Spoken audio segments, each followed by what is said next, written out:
God is sovereign. I cannot remember many places in the Bible, any places in the Bible, where he made suggestion. So his command to Abram was to move to Canaan, to leave the house of his father, to leave the place where he was comfortable, the place of his family lineage at age 75. He was to go to a land that he had not seen, but that God would show him, a land that was likely occupied by other people. This is not an easy move. There are things that you have to consider now and then. 75, firmly middle age for a man of that day. He was comfortably wealthy.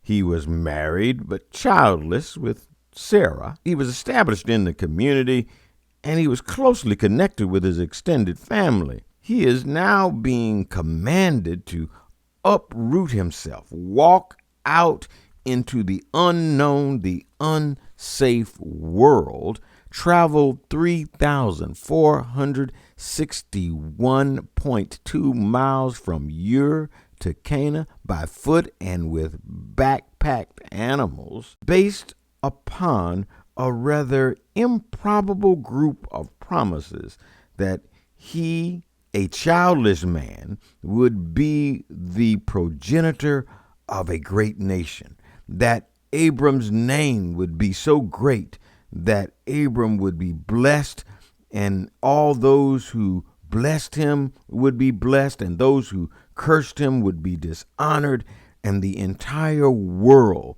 will benefit from his lineage. For many of us, we would be thinking, God, this is too much to ask, too late in life, too many unknowns, too little chances of success. I'm good. Move to the next guy. In response to this command, Abram, Sarai, his nephew Lot, and their large company head into the land of Canaan. The Lord appears to Abram as he arrives and said, to your offspring I will give this land. So he built an altar there to the Lord. The second section of our lesson starts off with after this. Now, because our lesson is cut, leaving out many verses, this is a bit of an understatement. After this means after 4 kings from the north have come and victoriously taken POWs, including Lot. After Abram, his men and allies stage a successful rescue. After Abram has met Melchizedek and been blessed by him. After he has received offers from kings. Now Abram is back at home, pondering all that has happened. Lot having left, the kings have left, the friends and allies have left, gone home with their riches and profits. Abram has lost wars and won battles and made decisions about the king's offers. As a leader who cares about the needs of his people now and in the future, it is natural to reassess. I've led organizations, and this is a lonely space that Abram finds himself in. Abram is feeling alone, vulnerable. The word of the Lord came to Abram in a vision with special words that gave reassurance, calling him by name, saying, Abram, don't be afraid.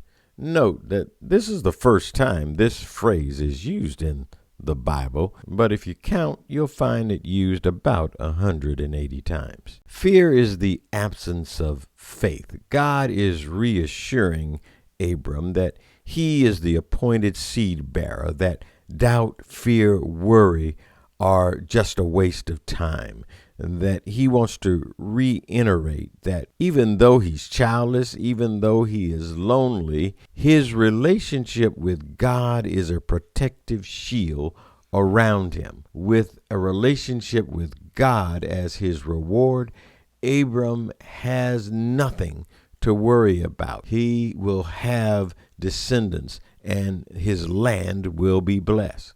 We see here Abram was a godly man, but the human in him at this point had to have some reassurance. After all, he has now been in Canaan for 10 years, so he's 85.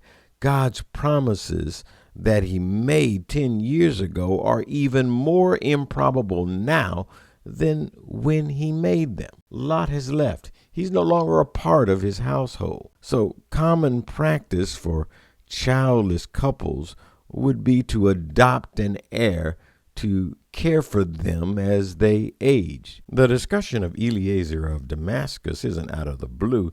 It is a pragmatic man asking God, is adoption a part of the plan? God responds to Abram's question as a sincere desire to understand the plan. And so God asserts, your heir will be your biological child. Your descendants will be as numerous as the stars, uncountable. Abram demonstrated his belief and faith in God.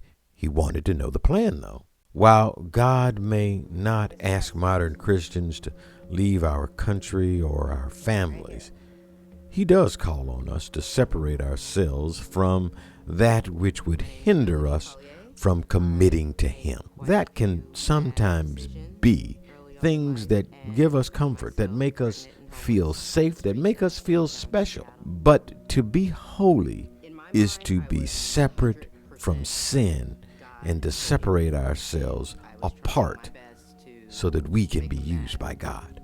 That's the lesson for this week. Have a great week.